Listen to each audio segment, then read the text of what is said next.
क्या हो अगर महाभारत के कुछ किरदार जैसे कि कुंती, गांधारी, पांडव, द्रौपदी या फिर कौरव हमारी 21st सेंचुरी में आ जाएं तो? Hey guys, welcome to the Book Critics. I hope you are safe and sound and I'm back with another video. और आज के इस वीडियो में हम बात करने वाले हैं एक बहुत ही मज़ेदार किताब की जिसका नाम है द मिस्टर स्कूरू। बुक का टाइटल और कवर जितना इंटरेस्टिंग है, इस बुक की स्टोरी उससे भी ज़्यादा इंटरेस्टिंग है। और आज के वीडियो में मैं आपको बस उस स्टोरी के बारे में बताने वाली हूँ और बताने वाली हूँ कि आपको ये बुक क्यों पढ़नी चाहिए। तो चलिए शुरू करते हैं बिना किसी डिले के। तो जैसा कि हम सब जानते हैं कि महाभारत के अंत में पांचों पांडव द्रौपदी के साथ स्वर्ग की यात्रा पे निकलते हैं, लेकिन स्वर्ग सिर्फ एक ही पहुंचता है और वो होते हैं युधिष्ठिर।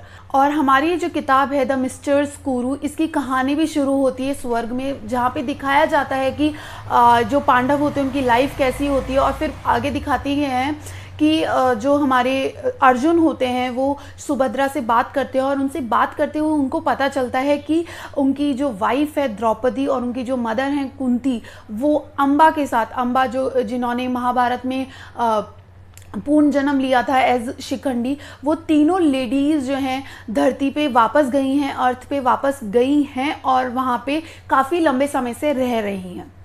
जब अर्जुन को इस बात का सुभद्रा से पता चलता है तो वो अपने भाइयों से इस चीज़ के बारे में डिस्कस करते हैं और जब पांचों भाई काफ़ी ज़्यादा डिस्कशन करते हैं कि उनको जाना चाहिए नहीं जाना चाहिए, लेकिन एंड में वो डिसीजन ले लेते हैं कि उनको जाना ही चाहिए अपनी जो लेडीज़ हैं उनको वापस से स्वर्ग में लाने के लिए। और वो इसके लिए कृष्ण से परमिशन लेते हैं, भगवान श्री कृष्ण से वो परमिशन लेते हैं और भगवान श्री कृष्ण उन पाँचों पांडवों के साथ धरती पर भेज देते हैं नारद को। लेकिन उन लोगों को बोला जाता है कि उनके पास सिर्फ 1 महीना है और 1 महीना ही वो वहाँ पर रह सकते हैं और उसके बाद उनको वापस से स्वर्ग आना पड़ेगा।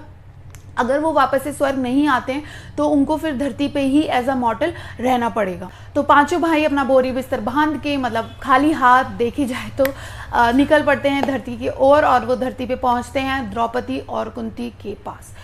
वहीं पर दूसरी साइड कुंती और द्रौपदी को दिखाया जाता है कि उनकी लाइफ बहुत अच्छी होती है, वो दोनों अपनी लाइफ को वहाँ धरती पे एंजॉय कर रही होती है। कुंती जो होती है वो एक ऑर्फनेज की वार्डन का रोल प्ले करती है वहाँ पे धरती पे, वो एक ऑर्फनेज की वार्डन बन जाती है। साथ ही वो एक बच्चे को अडॉप्ट कर लेती है और वो बच्चा कोई और नहीं होता, जो कर्ण होते हैं कुंती के महाभारत में जो पहले बेटे थे, उन्हीं का पूर्ण जन्म होता है 21st सेंचुरी में। कर्ण नाम से ही उस बच्चे को वो गोद ले लेती है और बस उस ऑर्फनेज की और उस कर्ण की देखरेख में वो लग जाती है। वहीं दूसरी ओर द्रौपदी जो होती है वो NPTV करके एक चैनल है, बहुत फेमस चैनल है, उसको वो ज्वाइन कर लेती हैं और वहाँ पे वो एज ए एंकर एक शो की बन जाती हैं। और जो अम्बा होती हैं वो शादी कर लेती हैं और उनके एक बच्चा होता है। अम्बा का इस बुक में ज़्यादा रोल नहीं दिखाया गया, वो क्यों नहीं दिखाया गया वो भी मैं आपको बताऊंगी। तो ये तीनों लेडीज़ बैठ के थोड़ा डिस्कशन कर रहे होते हैं और उस डिस्कशन के बीच में एकदम से एंट्री लेते हैं पांचों पांडव नारद मुनि के साथ। द्रौपदी उन सबको देख के बहुत ज़्यादा शॉक हो जाती है। फिर पांचों पांडव द्रौपदी और कुंती को बताते हैं कि वो 1 महीने के लिए यहाँ आए हैं और वो उन तीनों को वापस अपने साथ लेके जाना चाहते हैं, लेकिन द्रौपदी उनके साथ जाने के लिए मना कर देती है। साथ ही उनको बोलती है कि वो अब उनकी वाइफ नहीं है और इस बात का सपोर्ट उनको करती हैं कुंती, उनकी मदर इन लॉ। वो बोलती है कि जो भी था महाभारत के टाइम में था, अब सब इंडिविजुअल हैं, भले ही वो सारे एक फैमिली है, लेकिन उन पांचों भाइयों का द्रौपदी के ऊपर कोई कंट्रोल नहीं है। द्रौपदी अपनी लाइफ जैसे जीना चाहती है वैसे जी सकती है। जो 4 छोटे भाई होते हैं यानी कि अर्जुन, भीम और सहदेव और नकुल इस बात को बहुत अच्छे से एक्सेप्ट कर लेते हैं, लेकिन जो युधिष्ठिर होते हैं वो इन सब चीज़ों को अपने दिल पे ले जाते हैं और वो बहुत ज़्यादा रूठ जाते हैं उन सब से। अब पांचों भाई नारद मुनि के साथ आ चुके हैं धरती पर और उनकी लाइफ यहाँ पे शुरू हो जाती है।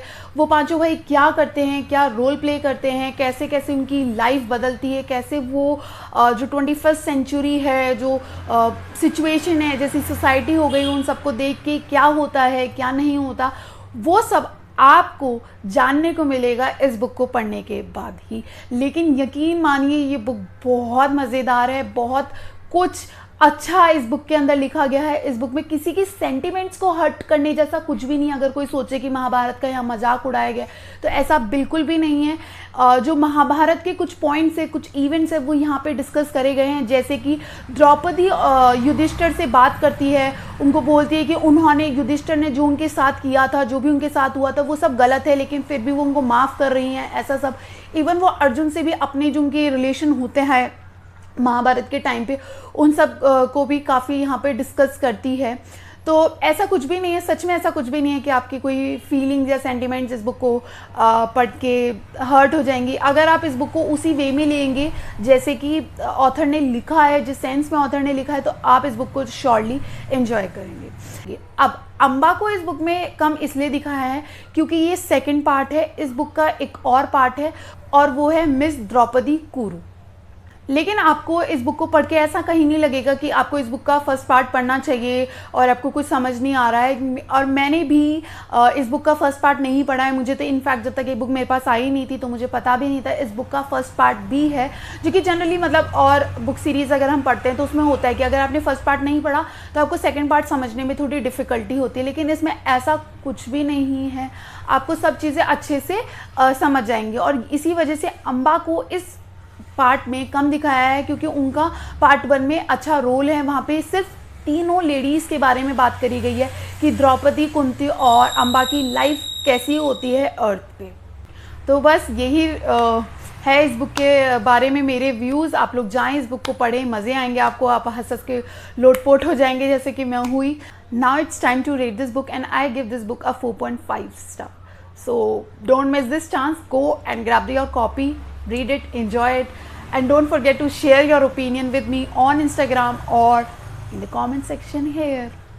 That's it for today guys. I hope आप लोगों को ये वीडियो पसंद आया होगा। अगर आपके पास इस चैनल को लेके कोई भी सजेशन है तो कमेंट करके मुझे ज़रूर बताएं। आप लोग मुझसे कनेक्ट कर सकते हैं मेरे डिफरेंट सोशल मीडिया अकाउंट्स पे, जिसका डिस्क्रिप्शन बॉक्स में मैंने लिंक्स दे दिए हैं। तो चलिए बस आज इस वीडियो को यहीं रोकते हैं। Will see you soon, till then take care, bye.